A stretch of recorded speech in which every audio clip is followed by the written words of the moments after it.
Bonjour, dans cette séquence vidéo, nous allons parler de la rédaction de la conclusion du mémoire. Comment allons rédiger une conclusion?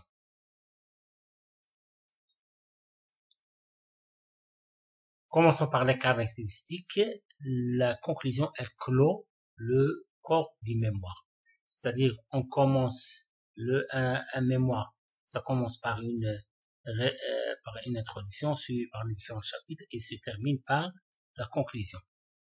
Mais, comme on a déjà dit pour l'introduction, on rédige les différents chapitres, ou 2 ou 3 chapitres, ou 4 chapitres qu'on a. On sera suivi par la rédaction de notre introduction. Et après avoir rédigé notre introduction, là, on rédige notre conclusion qui, comme on vient de le voir, c'est une réponse à l'introduction.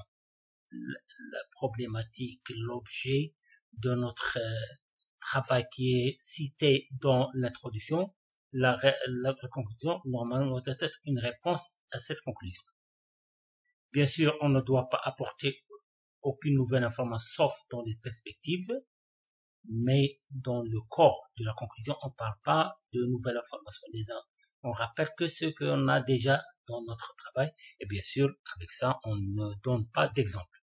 Et c'est un texte qui est relativement court, il est aussi court que l'introduction, même il est plus court que l'introduction, et il mérite d'être rédigé avec soin de la même chose que l'introduction, puisque généralement les examinateurs, ils commencent par lire l'introduction et la conclusion, et il y a des examinateurs qui ne lisent que ces deux parties-là. Alors il faut faire attention. Quelles sont les composantes de la conclusion? En 3. Il peut y avoir bien sûr d'autres éléments, mais je vais parler seulement de 3 qui me paraissent essentiels pour le travail d'un PFE, licence. On commence par le rappel de l'objet de mémoire ou bien la problématique ou bien les questions de recherche abordées, puis les réponses apportées dans les différents chapitres et on termine par une ouverture ou bien les perspectives ou bien les horizons. Chacun l'appelle de sa façon. Le rappel de l'objet. L'objet de mémoire, il est déjà dans votre introduction. Il suffit de le rappeler, c'est-à-dire l'essentiel du paragraphe contenant l'objet de mémoire. Vous allez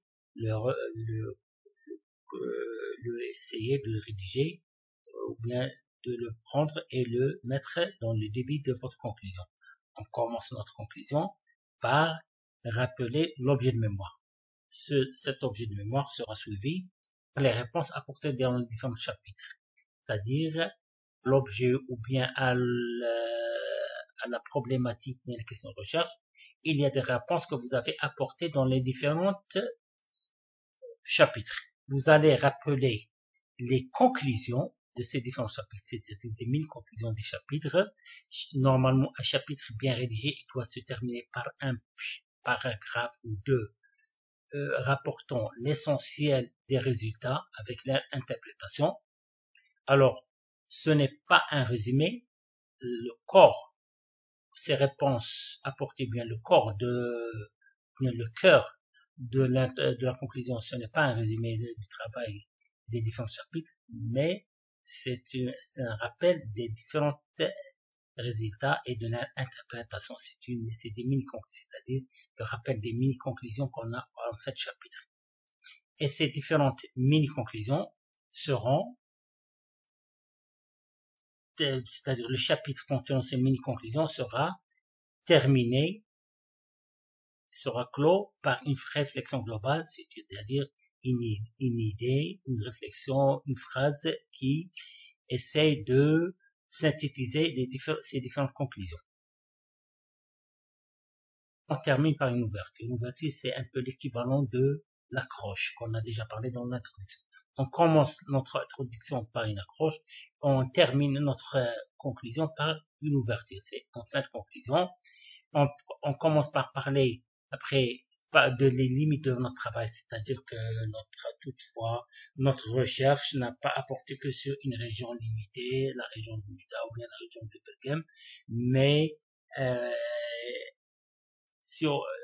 en étalant notre travail dans un domaine plus vaste ou bien dans une région plus vaste, on peut arriver à des conclusions, à des résultats plus importants.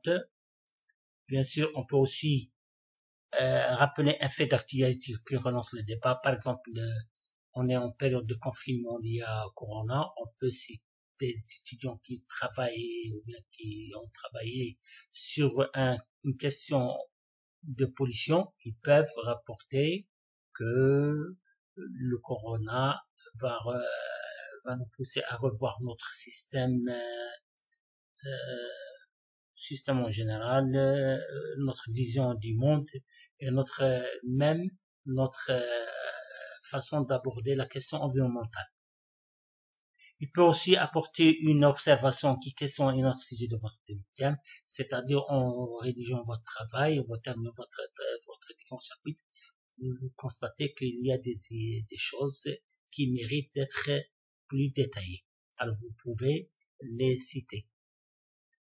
Bien sûr, cette ouverture, elle n'est pas obligatoire dans le cas de mémoire de PFE de licence, mais elle est obligatoire. Elle est même le manque d'ouverture dans un travail de master ou doctorat, il est mal vu. Puisqu'un chercheur qui commence par son travail dans le master, il doit terminer par des perspectives, par les ouvertures, puisqu'il va postuler pour une thèse, alors il doit avoir au moins des idées de ce qu'il va faire après. Et la même chose pour une thèse de doctorat, elle doit terminer par perspective, puisque la recherche dans un doctorat, c'est le début d'une carrière de recherche, alors on doit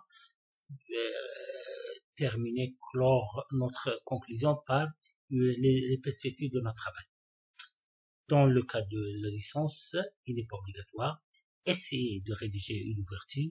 Si ça marche, c'est bien. Si ça marche pas, vous l'éliminez ou bien vous discutez avec votre encadrant. Est-ce qu'elle mérite d'être recorrigée ou bien d'être éliminée?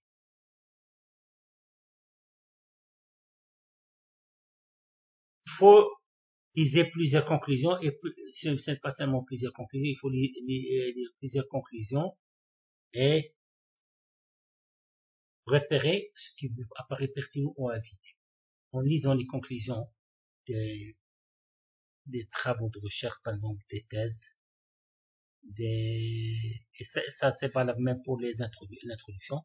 Il faut lire l'introduction des articles, des thèses, des mémoires de master et même des livres que vous en avez chez vous, et vous essayez de voir comment ils rédigent leurs conclusions ou bien l'introduction pour s'inspirer pour votre rédaction. Ça c'est très important. C'est plus important de tout ce que je viens de dire. Il faut voir comment les autres ils ont réalisé. Bien sûr, les travaux qui sont scientifiques, c'est-à-dire qui ont été déjà jugés par des pairs, soit un travail de master qui est corrigé. Ce n'est pas le travail de master avant d'être corrigé, c'est le travail après d'être corrigé, ou bien un travail de doctorat, ou bien un livre, ça sera mieux, ou bien un article scientifique publié, voir comment ils présentent leur introduction, comment ils présentent leurs conclusions. Et ça va vous inspirer à savoir comment rédiger votre conclusion et votre introduction. Je vous souhaite bonne chance, ou en moyenne.